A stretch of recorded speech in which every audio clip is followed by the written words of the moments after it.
Semua orang pasti menghendaki berkat Tuhan di dalam pekerjaan atau yang namanya promosi.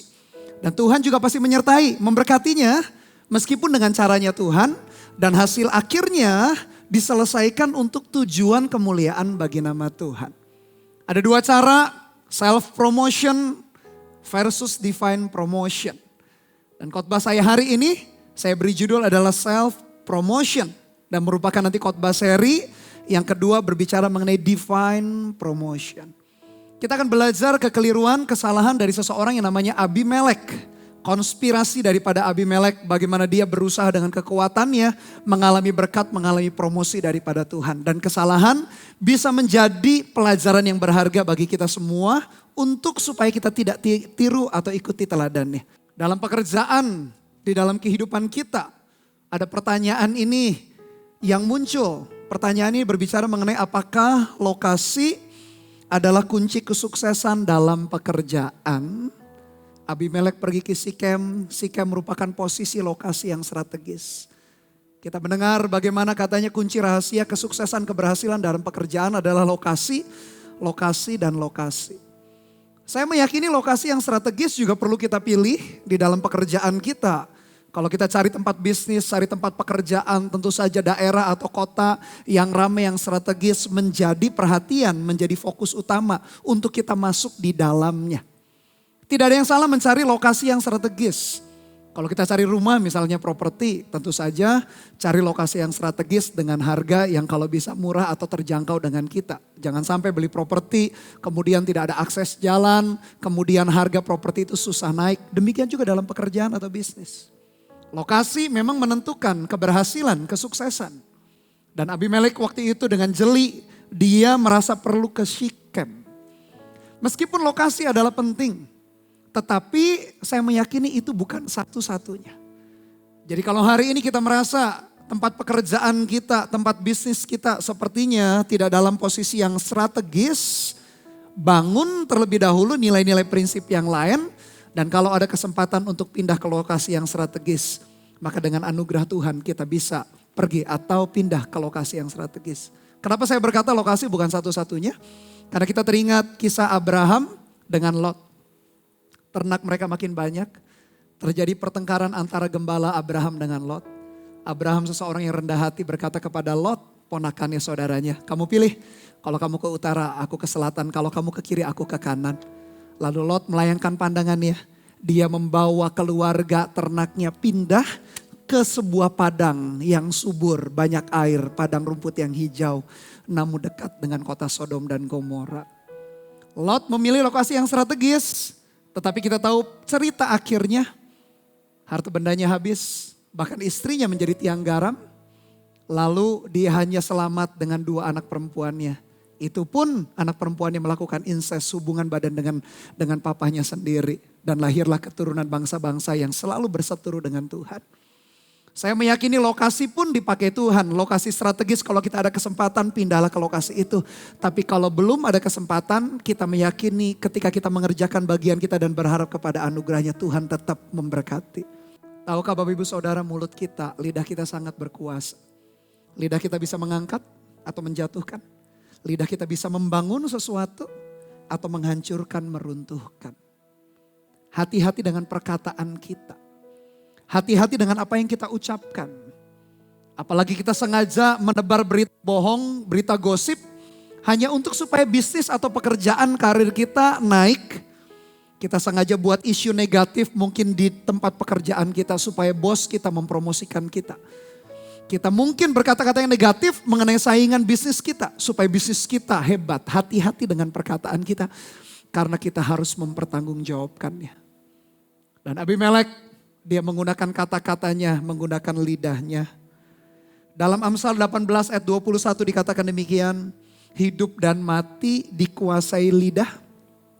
Siapa suka menggemakannya akan memakan buahnya.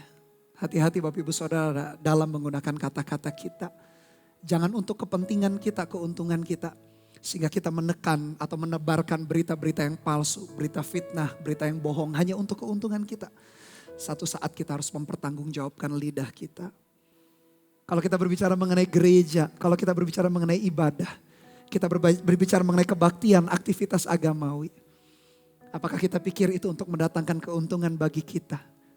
Kita pikir Tuhan seperti vending machine. Ketika dimasukin koin tertentu, lalu keluar produk yang kita inginkan.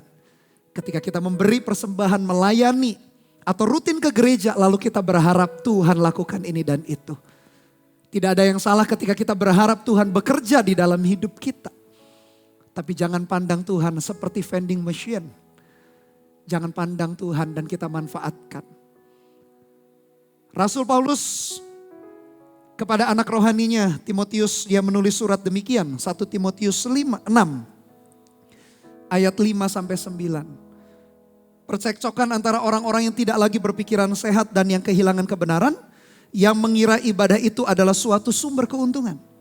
Memang ibadah itu kalau disertai rasa cukup memberi keuntungan besar. Sebab kita tidak membawa sesuatu apa ke dalam dunia. Kita pun tidak dapat membawa apa-apa keluar.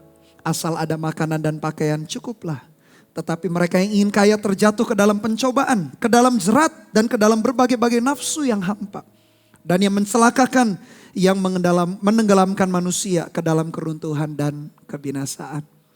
Bahkan Paulus pun mengingatkan, ibadah memang membawa keuntungan, tapi harus dengan motivasi hati yang benar. Jangan manfaatkan Tuhan. Jangan pikir Tuhan seperti vending machine.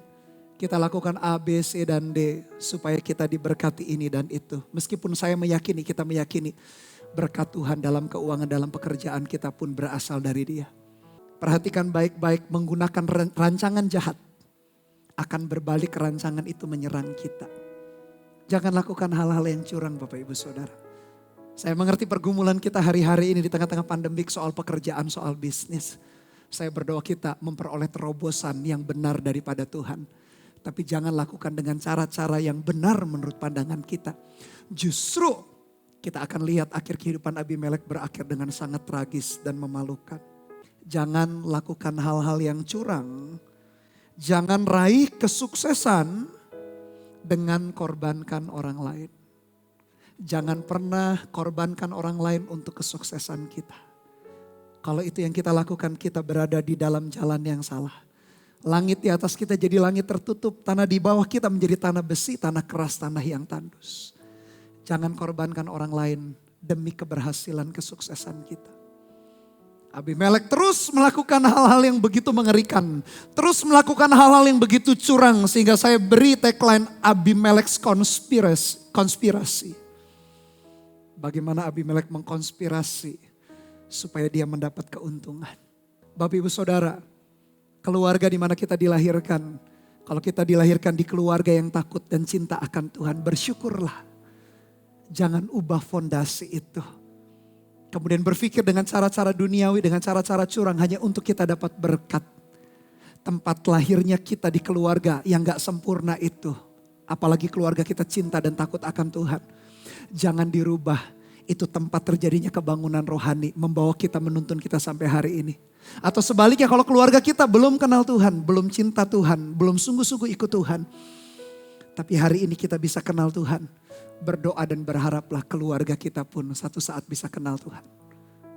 Syichem ironis sekali berubah menjadi tempat lahirnya kejahatan. Padahal dulu adalah tempat kebangunan rohani. Jangan rubah hati kita Bapak Ibu Saudara. Kalau dalam hidup kita pernah mengalami cinta mula-mula kepada Tuhan, itu yang membuat kita sungguh-sungguh menyala-nyala dan berapi-api kepada Dia. Jangan rubah hati dan hidup kita. Apapun kondisi yang kita hadapi, tetaplah Tuhan Yesus menjadi yang utama dan pertama di dalam hidup kita. Dari sepanjang riwayat konspirasi Abimelek, ada 3 aplikasi yang kita bisa lakukan buat pekerjaan kita hari ini.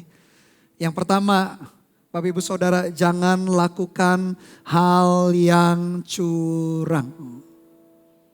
Jangan gunakan kata-kata kita untuk menggosip, memfitnah supaya saingan atau partner bisnis kita hancur.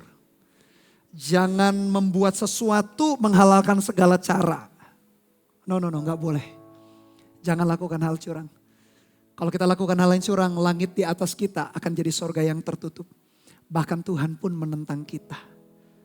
Aplikasi yang kedua, Kalau kita pernah lakukan kesalahan, melakukan hal-hal yang tidak benar, tidak baik, di dalam pekerjaan, dalam karir kita, maka hal yang kedua aplikasinya adalah bertobat dan selesaikan. Kalau pernah waktu-waktu yang lalu kita ribut dengan partner kita melakukan hal-hal yang curang, selesaikan, bertobat. Karena tanpa dengan cara itu, Tuhan tidak akan pernah memberkati, menuntun kita. Karena yang merupakan pemisah antara kita dengan Tuhan adalah segala kejahatan dan segala dosa kita. Sesungguhnya telinga Tuhan tidak kurang peka untuk dengar, tangannya tidak kurang panjang. Tapi yang memisahkan kita adalah dosa dan kejahatan. Dan yang terakhir, bagaimana supaya diberkati dalam pekerjaan, hiduplah takut akan Tuhan. Lakukan cara-cara yang benar, prinsip-prinsip yang benar, ketekunan, kerajinan dalam pekerjaan, integritas dalam pekerjaan, setiap perkara kecil, mengasah talenta kita. Berharap kepada Tuhan kasih karunia-Nya, bangun koneksi dengan baik, lakukanlah hal-hal yang benar dengan fondasi takut akan Tuhan. Itulah yang membuat pekerjaan kita diberkati.